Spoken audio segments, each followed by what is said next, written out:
Hi everyone! Welcome to Mr. Queen PH, and for today, isi-share ko sa inyo kung paano ako gumawa ng money bowl to attract money, abundance, prosperity sa ating bahay at sa ating buhay.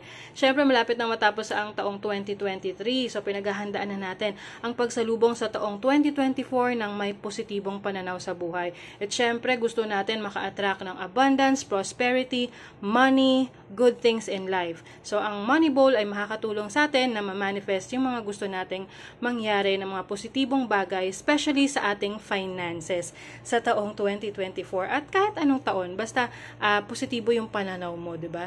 At syempre, yung mga ingredients na kailangan natin, meron tayong money rice, this is 250 grams or 1 cup ng money rice, and then meron ding prosperity herbs and flowers, merong cinnamon stick, meron tayong mga crystals na nag-a-attract ng money, abundance, prosperity. This is green aventurine, citrine, and clear quartz. And then we need candles, and then candle holder, meron ding golden spoon, and then 3 bay leaves and wishing paper. And of course, itong money oil, ayan, money oil or prosperity oil and protection oil. Meron yan sa aking Shopee, link on the description. And of course, kailangan natin ng bowl. Ayan. So, kahit ano namang bowl ang pwede nyong gamitin dito. So, ako ito, I prefer this kind of bowl. Ayan. Para medyo aesthetic siya, diba? Okay, so, let's begin. So, i-cleanse muna natin ang ating bowl. This is smoke cleansing. So, kung ayaw nyo ng may smoke, pwede rin kayong gumamit ng cleansing spray. Ayan. So, ito ay may cleansing properties. Yung mga allergic sa usok. Ayan. Sprayan nyo lang yan. And then, punasan. So, ito nga pala ay available rin sa aking shop. Itong cleansing and protection spray.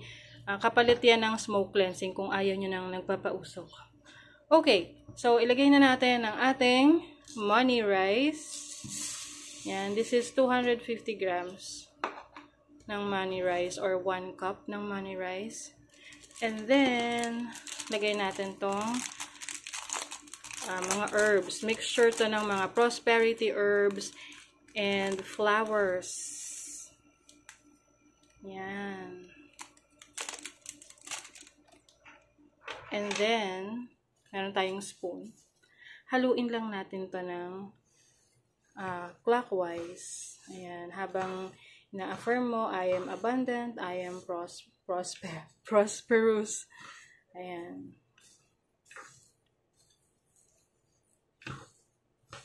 Haluin mo lang siya ng maigi. Para even yung kanyang distribution. And then, lagay nyo na ang inyong mga crystal chips. So, meron tayong citrine, aventurine, and clear quartz. Ayan.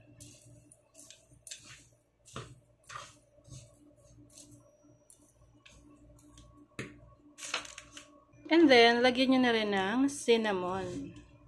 Cinnamon stick. Ang cinnamon stick kasi yan ay nag-a-attract ng abundance, money.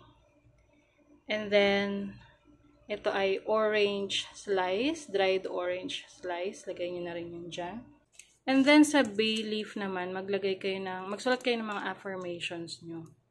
Or mga symbols na nag-a-attract ng money or nagsisimbolize ng money. Sa example, mga dollar sign. Ayan. So, sa runes naman, itong symbol na to, Fehu. Ayan. So, pwede nyo ilagay yan dyan. Or affirmations. I am abundant. I am a money magnet. Yan. Lagay mo naman dyan.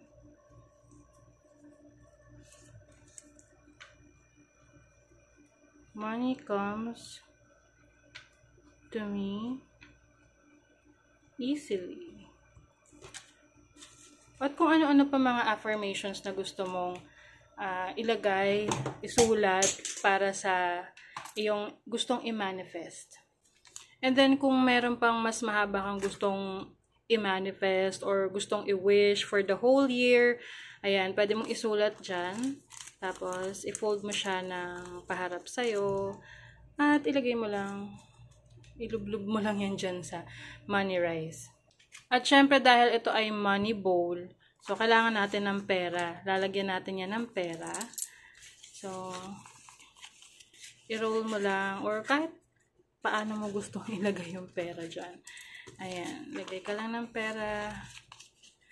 Can be paper bills or pwede ring coins. Ayan. And then, maglagay ka na rin ng mga coins. Pwede rin mga coins. Ayan.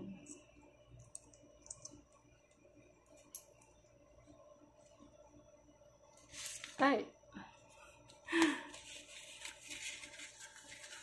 Okay. Ayan. And then, maglagay ka ng spot dito for your candle holder. Ayan. So, yung candle mo naman, pwede kang mag-engrave dyan ng anything that you want to manifest. So, money. Ayan, money. Or dollar sign. And then, ako lagi kong ginagamit to, yung Prosperity and Protection Oil. Ayan, actually, marami ako yan. Paubos na siya. So, ayun. You can use that para bigyan niyo siya sa a few drops lang sa iyong candle. Ayan. This is the Protection and Prosperity Oil. And then, say a prayer, no? Kung ano yung prayer mo regarding your finances, na matapos mo nang mabayaran yung mga utang mo, or may mabili kang mga, kung anong gusto mong i-manifest. And then, you light the candle.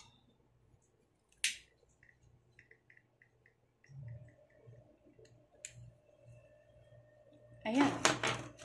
And then, you can also put the golden spoon here para mag-attract pa siya ng money. So, this is your money bowl. And pwede mo na siyang ilagay sa spot or space na kung saan malapit rin siya sa pinto para pag open ng pinto, wini-welcome siya ng money bowl. Ayan. So, ibig sabihin to attract money, pumasok yung pera sa bahay nyo or sa space na gusto nyo. Every time na meron kayong gustong i-manifest na certain amount of money, so isulat nyo lang yan sa bay leaf or sa wishing paper at mag-light lang kayo ng candle. Ayan. So, every once in a while, you light a candle para continuously flowing yung attraction ng abundance sa inyong bahay, sa inyong buhay. And yung pera dito, no, pwede nyo siyang gastusin, okay? Pwede nyo siyang gastusin, pero ibabalik nyo rin, no? Sa bahay, ganun yung ginagawa ko. Para siyang lagayan na ng pera namin. Para buhay yung money bowl mo. So, ibig sabihin, may flow of money. Hindi stagnant yung pera. So, halimbawa, mga ilangan ka. So, kunin mo yung certain amount na kailangan mo. Tapos, ilagay mo lang ulit yung sukle. Or, pag may nagkapera ka, lagyan mo ulit yung money bowl mo. So, ganon, para flowing yung abundance, yung prosperity sa inyong money bowl na, syempre, ma-attract yan sa inyong buong bahay, sa inyong buhay. Okay? Just in case na wala kayong available na ingredients for your money bowl set, available yan sa aking Shopee. Link on the description. So, lahat ng nandito sa money bowl set na to, pera lang yung pera. Kasama yan sa money bowl set. Meron din yung kasamang protection and prosperity oil, and then 3 candles. Ayan, yung isa nandito na. And kasama rin to sa set. Pero kung meron naman na kayong bowl or meron kayong ibang gustong gamiting bowl, it's okay. Kasi optional yung bowl. Pwedeng i-avail nyo siya yung set lang pero walang kasamang bowl. Okay, so link on the description. Thank you so much. I hope nakatulong to sa inyo. Prosperity and abundance comes to you. Bye!